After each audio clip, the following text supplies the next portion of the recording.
Assalamu Walaikum. Hello friends, how are you? Welcome back to my another video. In this video, I am going to show you how to move border of one cell in table in Microsoft Publisher. Let's get started.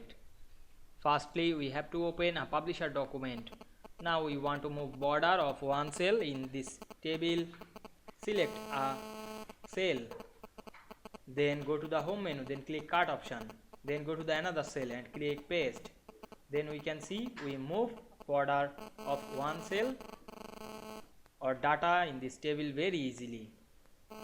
I hope you enjoyed the video. Please like, comment, share and subscribe my channel. Thanks for watching.